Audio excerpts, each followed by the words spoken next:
Selamat siang, suara saya sudah cukup jelas? Siang, Bu. Cukup jelas Bu. sih. Jelas, Bu. Ini speaker-nya kenceng banget ya?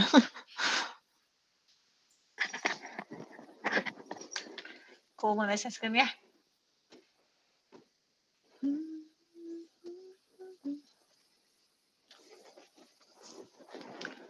Oke, kita masuk ke materi selanjutnya. Jadi, maaf nih, karena kita hanya konsep-konsep gitu ya hari ini, masih materi saja, jadi mungkin tidak terlalu lama.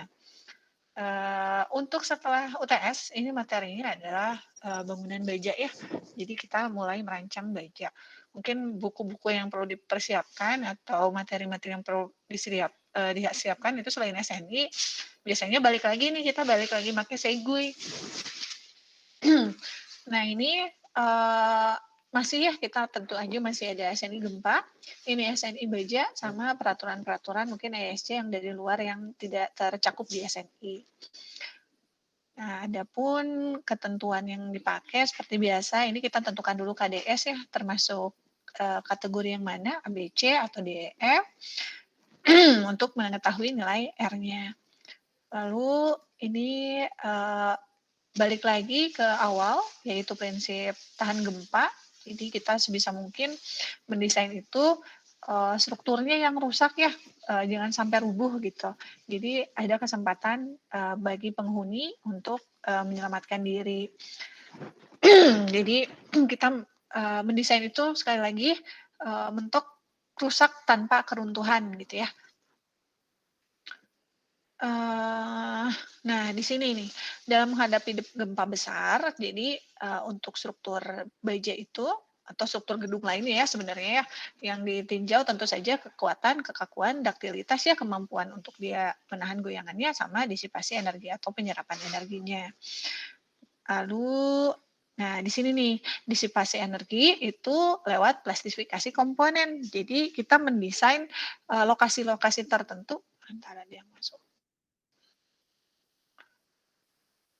Ketika diberikan beban berlebihan, itu kita gimana ya caranya, kan kemarin itu konsep kita tuh selalu ya balok lemah, kolom kuat gitu ya, strong column weak beam. Nah jadi untuk struktur baja ini ada apa ya, metode-metode tertentu supaya si baloknya itu rusak duluan, dan rusaknya itu biasanya kita tentuin dulu nih di lokasi-lokasinya gitu ya, jangan sampai pas ada gempanya kita bingung nanti rusaknya daerah mana ya ini si kolomnya. Nah, jadi biasanya kita kasih lokasi-lokasi tertentu itu diberikan coakan gitu ya, kasarnya mah bahasa tukangnya, bahasa lapangannya, dicoak di bagian tertentu supaya ketika nanti dapat beban yang berlebihan gitu ya di luar kapasitasnya misalkan. Nah, jadi kita tahu nih lokasi yang ini karena kita udah kasih sedikit coakan ya, lokasi yang ini yang memungkinkan nanti terjadi kerusakan duluan. Jadi kita bisa hindari tuh. Nah, ini nih. Jadi di sini ya biasanya kita ketika mendesain tentu saja tidak mengharapkan keruntuhan nih. Nah, di desain itu berdasarkan apa? Berdasarkan kapasitas. Kalau ngomongin kapasitas berarti akibat beban luar ya, beban luarnya berapa, maka kita mendesain supaya elemen kita itu kapasitas kekuatannya melebihi beban luar. Nah, di sini nih ada strategi perancangan. Jadi kita tentukan dulu nih elemen mana yang mau dilelehkan duluan. Tergantung dari tipe strukturnya. Kalau cuma rangka biasa, balok kolom gitu, maka kita mengharapkannya tentu lelehnya di baloknya dulu. Kalau misalnya, contohnya mana ya gambar? Nah ini ya, kalau misalnya ini nih rangka saja ya, struktur rangka pemikul momen. Bentuknya hanya kosongan seperti ini gitu. Nah maka kita mengharapkannya itu baloknya kan tadi ya yang rusak duluan dibandingkan kolomnya. Kalau kolomnya rusak ya semuanya struktur di atas-atasnya akan ikut rubuh kan ya. Nah jadi dikasih nih di lokasi-lokasi titik tertentu coakan yang tadi dengan harapan supaya baloknya duluan nih yang kena leleh dan kita tahu lokasinya.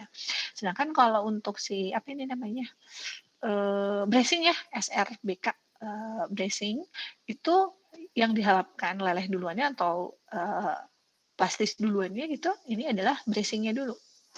Baru ke balok, baru ke kolom. Begitu juga dengan yang ini nih. Nah ini rangka excited itu linknya duluan yang diharapkan terjadi plastisnya. Maksudnya itu seperti itu di sini ya.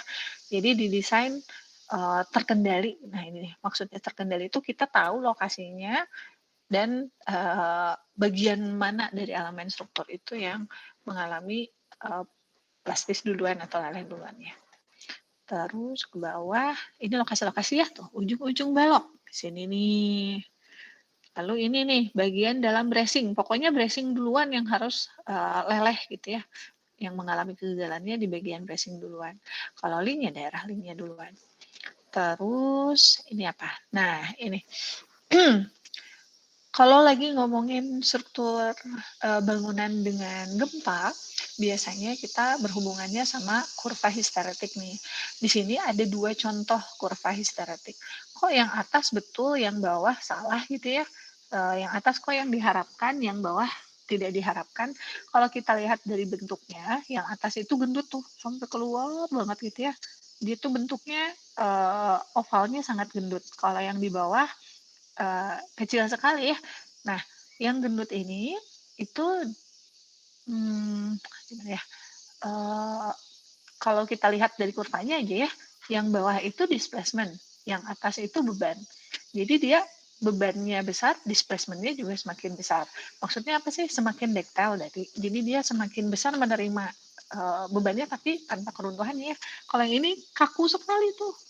Ini bebannya tinggi tapi displacementnya kurang gitu ya. Jadi kaku, bukan berarti kaku itu buruk gitu ya. Cuman kalau kita mendesain gedung itu kita mengharapkannya dia strukturnya detail. Jadi dengan batasan tertentu. Jadi boleh dia berdisplacement tapi dengan batasan tertentu. Jangan melebihi displacement maksimum. Nah ini dalam mendesain bangunan dengan struktur baja, nih ada spek-spek yang harus dipenuhi, yaitu bahan ya.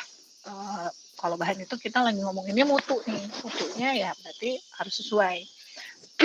Lalu ada stabilitas penampang. Kalau masih ada yang ingat mungkin ketika di perkuliahan struktur baja, itu kalian menghitung stabilitas lokal. Yaitu yang ada lambda P, lambda R gitu ya, ada lambda. Nah, terus kita cek apakah dia kompak, tidak kompak, atau langsing gitu kan ya. Nah itu masuknya ke stabilitas penampang. Lalu ada juga yang stabilitas akibat bentangnya yang ada LB, LP, LR. Nanti kita bahas lagi kalau itu yang udah masuk perhitungan ya. Nah ini daktilitas struktur yang tadi ya yang diomongin di atas ini.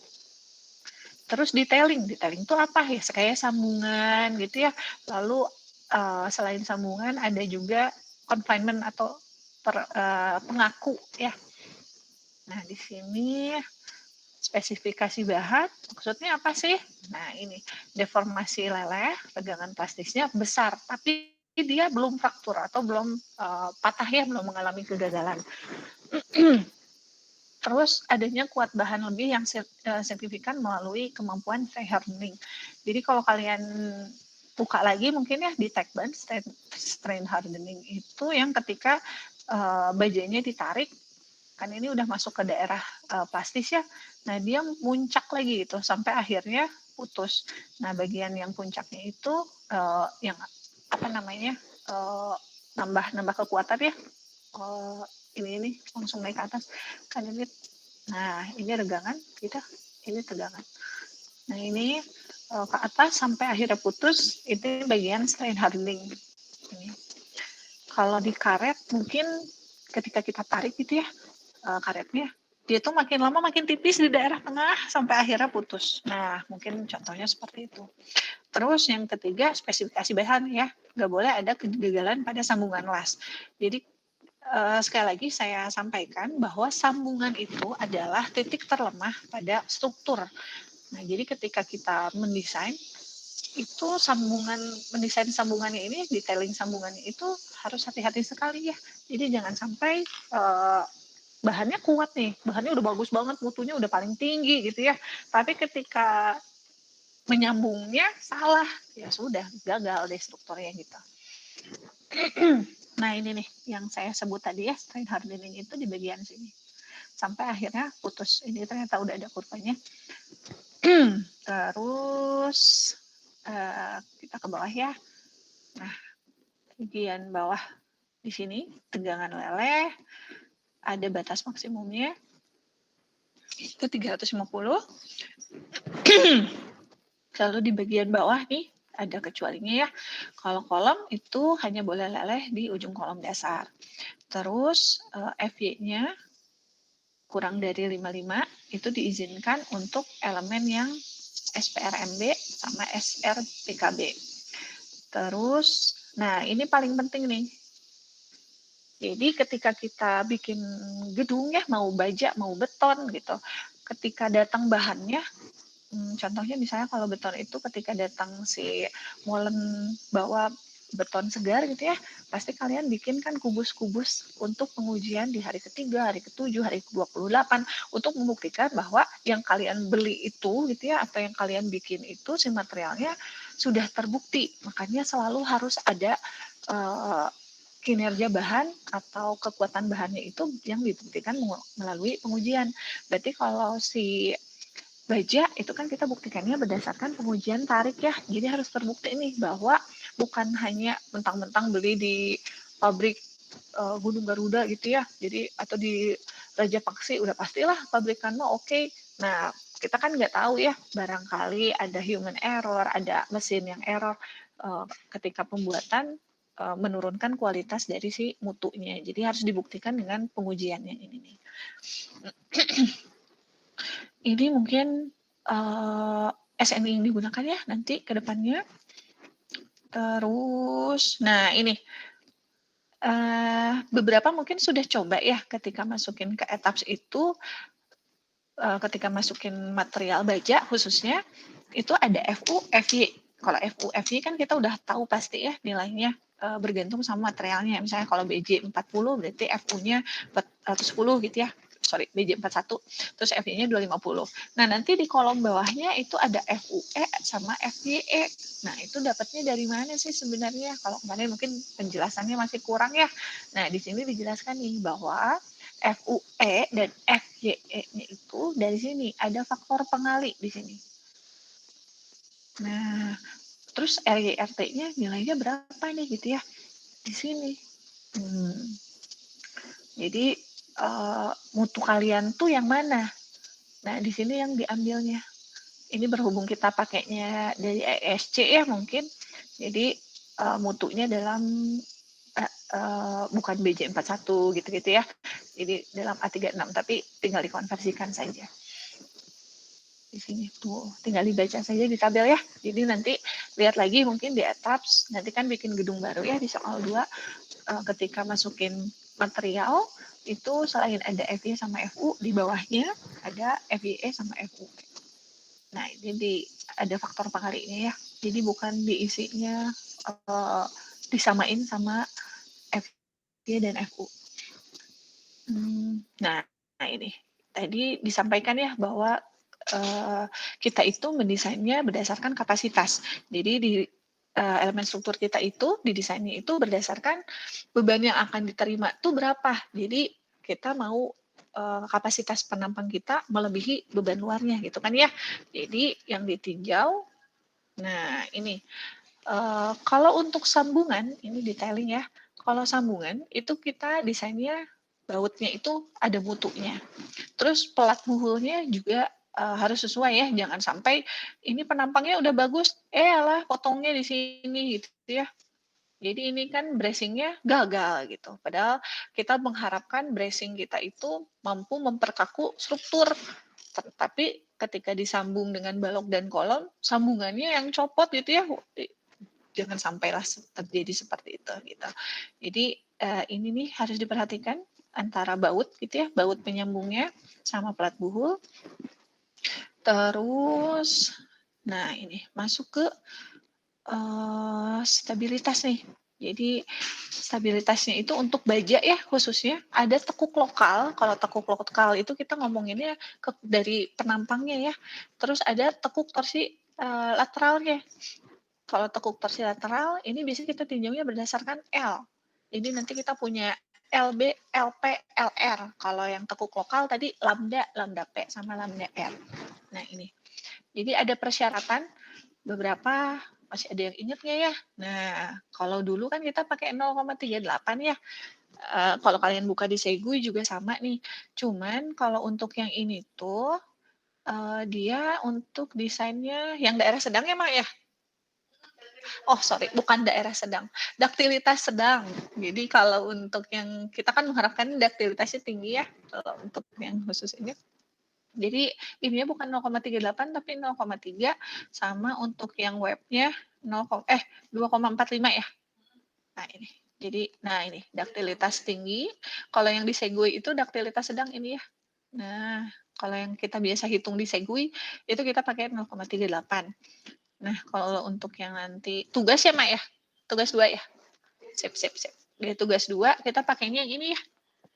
Yang bandingin sama 0,3 dan 2,45.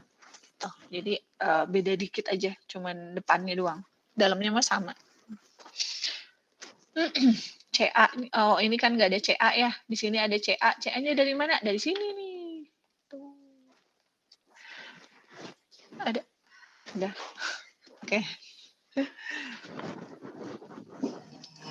Stabilitas elemen. Stabilitas tuh maksudnya gimana sih? Jadi si penampangnya itu kalau baja itu kan berat sekali ya. Akibat beban diri sendiri saja dia bisa menekuk atau melentur gitu ya. Belum kalian kasih beban itu baloknya masih lurus biasa, tapi akibat berat sendirinya saja dia sudah melengkung. Nah, sekarang kalau baja yang seberat itu dia bentangnya panjang gitu 10 meter. Kebayang nggak? Berarti kan semakin panjang bentangnya, berarti kemungkinan untuk melenturnya semakin tinggi ya. Nah, ini nih solusinya, yaitu diberi pengaku lateral atau penahan lateral. Jadi misalnya ujung-ujung kolomnya nih, kolom ke kolomnya 10 meter gitu. Nah, kita kasih nih, mungkin kalau di balok itu balok anak gitu ya, pengaku tambahan kita tambahin nih, balok anak supaya bentangnya berkurang. Nah ini, yang dimaksud dengan diberi penahan lateral. Spasi bracing, nanti bracing dijelaskan terpisah ya. Bracing itu yang tadi, yang miring-miring ini. Nah, ini bracing. Nah, penahan lateral, kalau untuk bentang kan tadi dikasih balok tambahannya. Kalau akibat penampang, bentuk penampangnya, ini kita bisa dikasih pengaku di bagian sayap atas sama sayap bawah. Misalnya, nah ini tuh dikasih pengaku. Nah, gitu. Terus di dekat beban terpusat berarti kita ngomongin balok bentangan ya. Di daerah terjadinya perubahan penampang atau di tempat yang akan mengalami sendi plastis. Jadi kita taruh nih penahan-penahan lateralnya. Mungkin nanti saya kasih contohnya dalam bentuk gambar ya supaya lebih jelas. Untuk sekarang punten gini dulu. Nah, selain tadi spesifikasi bahan, selain tadi spesifikasi bahan yang harus dijamin, nah ada daktilitas juga nih yang kita mau ambil. Jadi kemampuan kemampuan si gedungnya ya menerima beban gempa, terus transformasikan ke dalam bentuk displacement. Jadi ini nih daktilitas yang kita harapkan. Daktilitasnya kita mengharapkannya tinggi. Gimana sih cara dapat daktilitas tinggi? Aku skip dulu ya ke bawah ya. Bukan, mana ya daktilitasnya? Kayaknya tadi udah dimasukin nih. Nah ini nih, dari lurus menjadi goyang seperti ini berarti strukturnya daktil ya. Apa sih Ibu dari tadi ngomong daktilitas? Ini nih contohnya, jadi dia tuh goyangnya semua ikut bergoyang gitu. Kalau misalnya terlalu kaku atau tidak daktil, nah ini putus di bagian tertentu. Nah ini contoh realnya ya. Tuh, jadi strukturnya tidak daktil. Sebenarnya material yang paling daktil itu struktur kayu ya. Kalau di bangunan, cuman di kita kan udah susah ya, apalagi kayu itu kan material yang perlu waktu untuk tumbuh gitu. Nah makanya dari kayu, baja, baru beton. Ini Ini masih ngomongin yang tadi ya, aku skip ini masih strength hardening dan lain-lain. Nah ini selain tadi si strukturnya yang kita harapkan ductile ya, si sambungan juga sama nih. Detailingnya ini untuk berperilaku ductile itu seperti yang disampaikan di sini ya, perlu perencanaan yang khusus gitu, yang menyebabkan si biaya strukturnya biasanya lebih tinggi. Makanya tadi bolak-balik disebutin hati-hati sambungannya, detailingnya gitu ya, bautnya. Kadang di kita ya, khususnya di Indonesia ini, dianggapnya tuh sepele sekali detailing ini, belum terlalu dikhususkan. Sampai makanya orang-orang itu nggak sadar nyuri-nyuri baut yang ada di jembatan, dia nggak sadar gitu efeknya tuh apa sih, gara-gara dikiloin ya, itu si baut dikiloin, itu jembatannya bisa runtuh parah gitu. Nah ini makanya kenapa kadang kita butuhnya 6 baut gitu ya, yang dipasangnya cuma 4. Nah ini perlu pengawasan lebih nih di sini di bagian detailing. Apalagi kalau kita mengharapkan pada struktur untuk berperilaku ductile tadi ya. Detailing berupa penguatan di daerah kritis pada sambungan, pengaku yang tadi ya, yang miring-miring tadi aku gambar di IWF ini.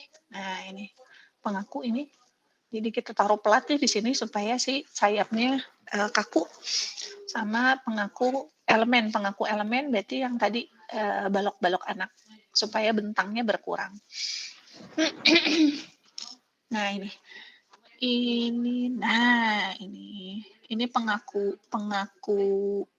struktur ya, bukan pengaku yang kalau yang sayap kan berarti khusus di elemen si profil ya. Kalau yang ini elemen struktur nih, pengaku struktur namanya. Tuh, bracing. Udah selesai. Jadi kira-kira untuk konsep mungkin seperti ini. Ada yang mau ditanya dulu nggak? Atau mungkin yang kemarin sebenarnya masih belum ngerti, ada yang mau dibahas nggak? Kayak ujian atau kayak asistensi, kemarin kayaknya banyak masalahnya cuma di keluarin output ya, tapi membaca outputnya ada problem nggak?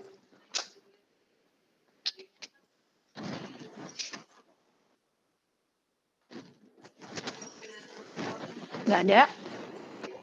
Untuk UTS punten belum sempat diperiksa ya.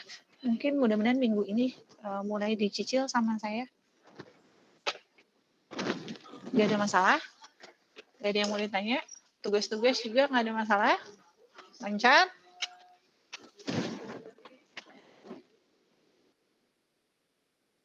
Nah, kalau nggak ada mah. Aduh. Apa, Mak? Oh enggak tuh, nggak bisa. Kan tetap harus ambil sifat fisik. Oke, udah. Sorry. Ya udah, kalau nggak ada yang mau ditanya, mungkin saya sudahi. Saya absen dulu ya. Tunggu sebentar.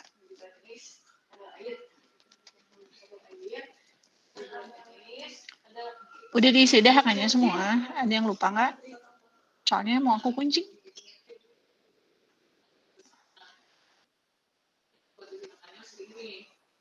Tekan kayaknya nggak usah ya. Tarik sama nggak usah. Harusnya tarik sama tumpu. Geser juga. Tarik tumpu sama geser kan kita butuhnya FT sama FV. Sama FE sih sebetulnya. Sama kadar air dan berat jenis. Ahmad Noval ada? Ahmad, nggak ada. Agung Trihantoro ada? Agung. Ada, Bu. Ada. Oh iya, ini ada. Sorry. Ahmad Reza ada? Ahmad Reza. Ada, Bu. Ada, siap. Andreas Hastiafin ada? Andreas. Ada, Bu. Oh, belum absen ya? Aku absen ya? Iya, Bu. Azril ada? Hadir, Bu. Azril udah absen. Oke, Calvin ada? Hadir, Bu. Siap. Damon, tadi kayak lihat Damon. Hadir, Bu. Ada. Desmond. Hadir, Bu. Ada. Siap. Fabian. Ada, Bu. Ada. Falah. Hadir Bu. Siap. Farhan. Muhammad. Hadir, Bu. Ada Ferdi. Fer. Hadir, Bu. Oh, ada. Fikri Arozak. Hadir Bu. Fikri Maulana. Hadir, Bu. Ada Firly. Hadir, Bu. Ada Gilang. Hadir Bu. Oke, Hasbi. Hasbi. Ya, Hasbi bye-bye. Igel. Ada, Bu. Ada Igel? Ada, Ada. oke. Ipan. Pan, kepencet, Pak. Malam-malam nelpon aku, oke. Iya, Bu. Irgi. Hadir, Bu. Oke, Jainuddin. Hadir Bu. Krisna Nur Hidayat. Hadir, Bu. Lintang.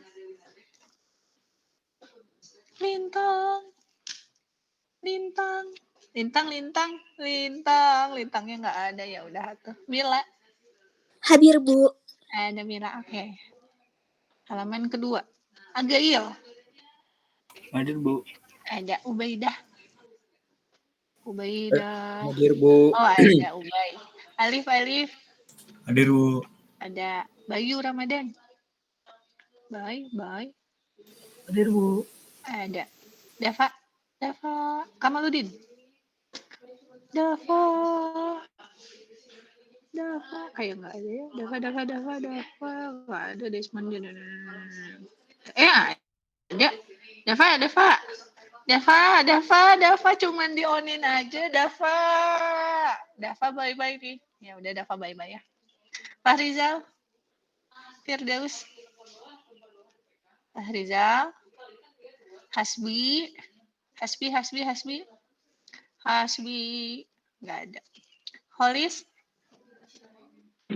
Hadir, Bu. ada. Maulana Iqbal, Maulana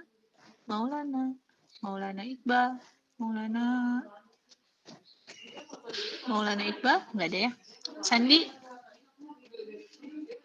Sandi ada nih. Ada. Tosya. Hadir, Bu. Ada. Pira ada sih tadi ya. Pira ada ya. Rafli Gusman. Kayaknya ngeliat Rafli nggak ada kayaknya. Rafli Gusman nggak ada ya. Rahmat Adi Susetyo. Rahmat. Oke. Rifki Adi. Hadir, Bu. Oke. Sylvia. Hadir, Bu. Takia. Hadir Bu. Ada. Yusuf. Hadir, Bu. Jam. Kayaknya nggak lihat jam sih. Jam. Oke, nggak ada. Sip. Makasih sudah hadir. Sampai ketemu lagi minggu depan ya. Ibu udah di belum Bu? Dendi belum. Terus ya. Dede. Oh, ada. Sorry. Ya, Dendi ada ya. makasih, Bu. Ya, oke, sama-sama.